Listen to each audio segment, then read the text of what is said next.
This presentation centers on the syllable structure processes. The syllable structure processes occur when a syllable or a unit of speech sounds is deleted, repeated, or simplified. A consonant cluster such as fl, flu, br is reduced to a single consonant. Fly becomes fine.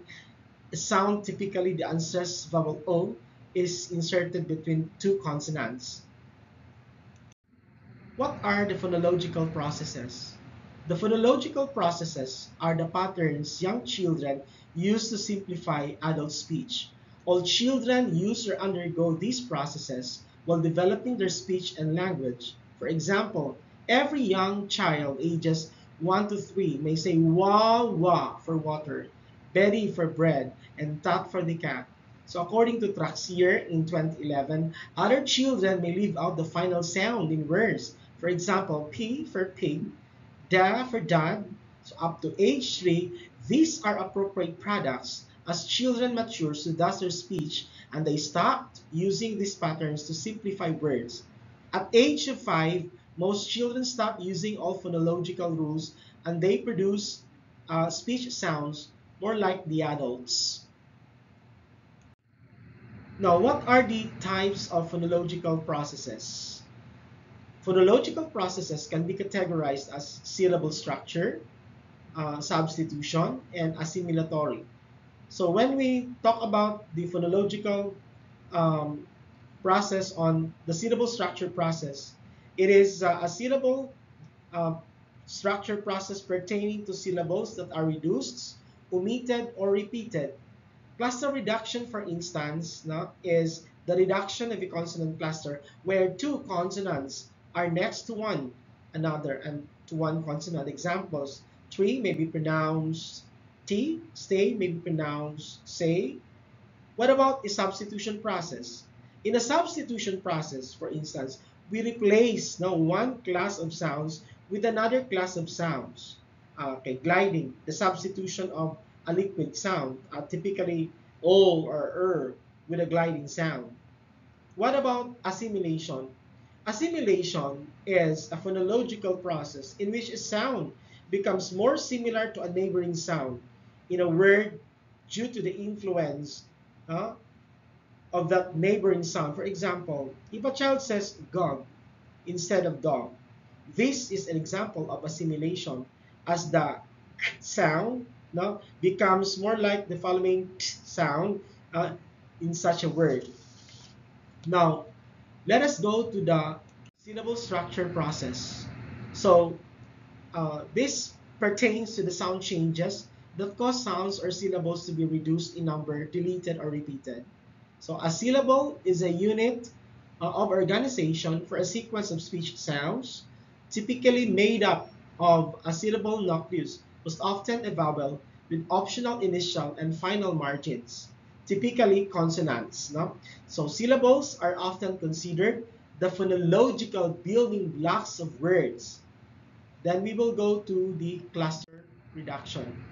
Uh, Under the syllable structure process involving changes made to the syllable, we have cluster reduction, reduplication, and final consonant deletion.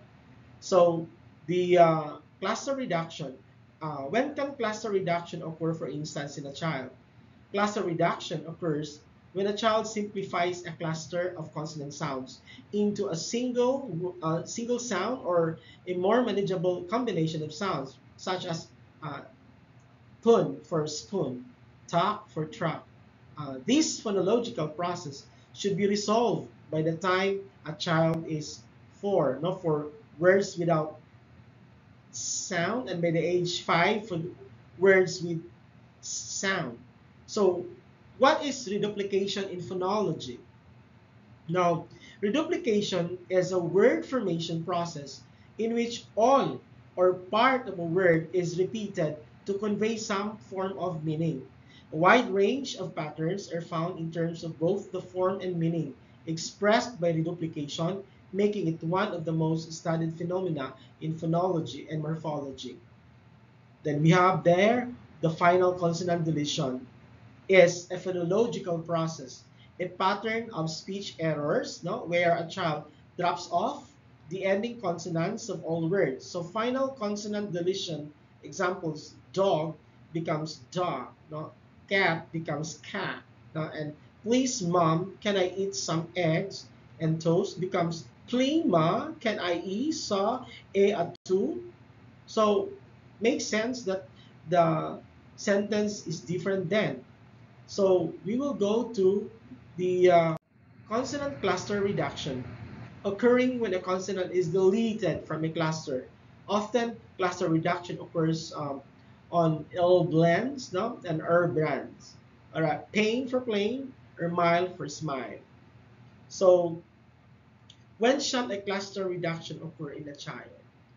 Cluster reduction occurs when a child, no, simplifies a cluster of consonant sounds into a single sound or a more manageable combination of sounds. Just like the example I have mentioned a while ago, pun for spoon, tuck for truck. So the process should be resolved, as I have told you, at the age of 4 for such uh, a word. Now, in the language of sound structure, cluster reduction is a process where two or more consecutive consonants, all parts of the same syllables, are reduced to a single consonant. This process can occur in many languages and can be caused by various factors such as historical or sound changes. There we have reduplication, occurring when the first syllable of a word is repeated. So when can reduplication occur among kids? Reduplication occurs when kids produce sounds repeatedly during a word. For example, the child may say ba ba instead of battle. This will disappear by the age of 3. So assimilation is when the child produces a sound that he or she already heard in the word. Then in reduplication, yes, we understand that it is a process in which part or all of a word is repeated for emphasis, that is to create a new word or to create multiple words from a single one.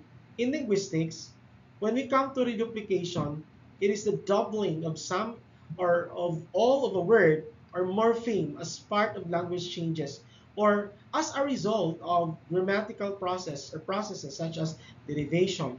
And this process can result in the creation of new words, no, or the modification of existing ones, and can have different grammatical or semantic functions depending on the language and the specific case. Now we have syllable deletion, occurring when a syllable is omitted.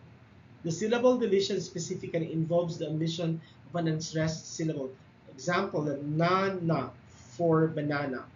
So this is otherwise known as or a weak syllable deletion, a phonological pattern where children will omit the weak or unstressed syllable in a multisyllabic word. So in each language, we place stress in different positions of words when producing multisyllabic words, and stress changes the sound.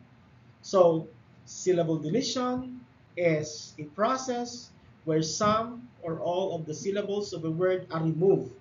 And this can happen in many languages for various reasons such as ease of speaking, sound change, or simplification of the language. So when syllables are removed, words can become shorter or more difficult to pronounce. Now we come to the final consonant deletion. So this occurs when the final consonant of a word is omitted. P for pig. So this deletion of a final consonant sound in the word, such as pa for cup, ta for dog. So we can expect the sound pattern to be resolved by the age of 3. So the final consonant deletion is a process where the final consonant of a word is removed, either through sound change or as a result of language evolution. And this can happen in both spoken and written language throughout the world. And the process of final consonant deletion can have a significant impact on the meaning, pronunciation, and spelling of words. Now, let's go to the substitution process. What is a phenomena on substitution? And what is a phoneme substitution? Now, when we come to a phoneme substitution, it is the act of replacing one phoneme in a word with another phoneme to make a new word. For example, a student is able to replace the initial phoneme, no, in the word peg with the phoneme L to create the word leg. No? So we have here sound change in which one sound class replaces another class of sound. Gliding, vocalization, fronting, referring to the velar and the palatal, deaffrication, and stopping. So what is gliding? Now, gliding is the substitution of a glide. Now we have the W and Y, the sound for O and sound like yike for like, wog for rug. Gliding resolves by the age of 6. What about vocalization? Vocalization is the change of the sound into a vowel. O vocalization is the change of the consonant O into a vowel or semi-vowel. What about fronting? Fronting, no, what is fronting in the substitution process in phonology? No, fronting is the sound made in the back of the mouth. No, the velar is replaced with a sound made in the front of the mouth, such as alveolar, tar for car, no, date for gate. What about deaffrication in the phonological process? Deaffrication is the substitution of a non-affricate sound for an affricate sound, such as ship for chip. So you have to expect that this process to be done by the age of 4 according to studies. And alveolarization is the substitution of an alveolar sound for a non-alveolar sound, such as thumb for thumb. No? So we have also stopping. What is stopping in the substitution process in phonology? So stopping is the substitution of a stop to sound for a fricative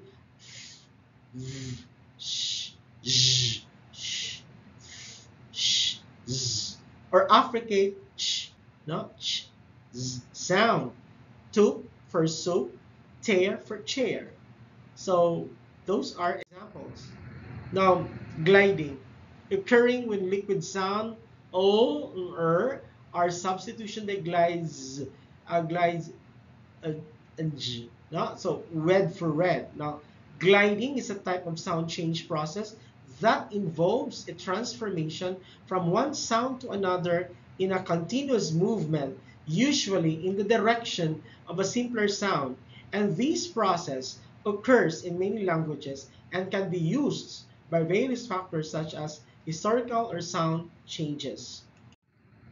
Okay, we have vocalization, also known as vowelization. This is a phonological process that involves the substitution of a vowel for a syllabic liquid or vocalic. Ka for cat or lada for ladder. So vocalization is a sound produced by human vocal cords that has a communicative function. And these sounds can be made voluntarily, such as speech, and can be made involuntarily, such as laughter and crying.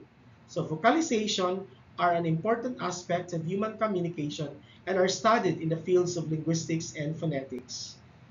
Then we have fronting. So fronting, the velar and the palatal, occurring when a sound made in the back. So a palatal sound sh occurs in front of an alveolar sound like s. So the tongue should be touching the roof of the mouth or the palatal area to make the sh sound, but instead touches near the alveolar ridge. So for show or fish, fish or fish. No? So fronting is a process by which certain vowels or consonants are shifted to a more forward position in the front of the mouth, and this occurs in many languages for various reasons, such as ease of speaking, sound change, or dialectical variation. So fronting can change the pronunciation and making of words and can have an impact on the way people perceive and understand the language. Then we will go to the deaffrication, which is a phonological process that involves changing an affricate sound no, to a stop such as or uppercase na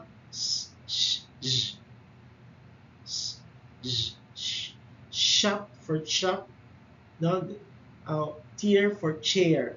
So that is the application. So in phonetics and historical linguistics, the application is a sound change process in which a consonant cluster of a stop followed by a sibilant loses the stop sound and then becomes a sibilant sound. And this process occurs in many languages and can be caused by various factors such as historical or sound changes.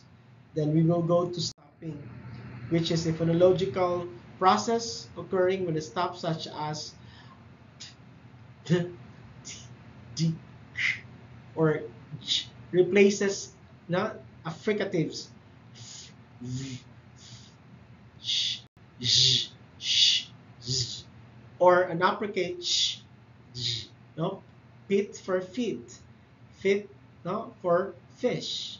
So stopping refers to the act of blocking the airflow during speech, resulting in a sound pause, and stopping can occur in various parts of the mouth and can be used, no, and can be caused by different linguistic factors such as dialectical variations, allograph, or sound changes. And stopping plays an important role in the pronunciation and meaning of words and can impact the way people perceive and understand the language.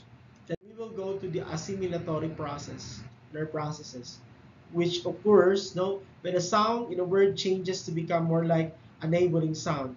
We have the labial assimilation, the velar assimilation, the nasal assimilation, the liquid assimilation. So what is assimilation? And when shall assimilation occur? So assimilation occurs when a consonant sound starts to sound like another sound in a word, like bog for bus. Children no longer use this process after the age of 3. Then we have the labial assimilation. When shall labial assimilation occur? So labial assimilation occurs when a non-labial consonant becomes a labial consonant due to the influence of a neighboring labial consonant. For example, the word cup may be pronounced as pop because of the influence of the labial sound. No? So assimilation then is a sound change process in which a sound is changed to align with an adjacent sound. So one form of assimilation is labial assimilation, where a labial consonant or sound, no, is changed to align with another labial sound. And this can occur in many languages for various reasons, which I have already mentioned. We will go to the velar assimilation. So when shall velar assimilation occur? This occurs when a non-velar consonant becomes a velar consonant due to the influence of a neighboring velar consonant. For example, the word dog may be pronounced as dog. So there will be some influence becoming such, no, in the pronunciation. A velar consonant or sound is a sound made in the back of the mouth, usually in the region of the velum. Now, assimilation, velar assimilation is a sound change process in which the velar consonant or sound is changed to align with an adjacent velar sound. So this can occur in many languages for various reasons, as I have told you, not only historical but including sound changes. Then we have the nasal assimilation. So in the nasal assimilation, nasals in a pre-consonantal position, that is in a syllable coda, both within a word and across word boundary, assimilate to the place of articulation of the following consonants. So a nasal before a bilabial sound of t, d is pronounced bilabial no, both, no, bezo, a kiss, no. So in phonetics and historical linguistics, nasal assimilation is a sound change again, in which nasal consonants, no, like n, in English is changed to align with an adjacent nasal sound, and this occurs in many languages for various reasons.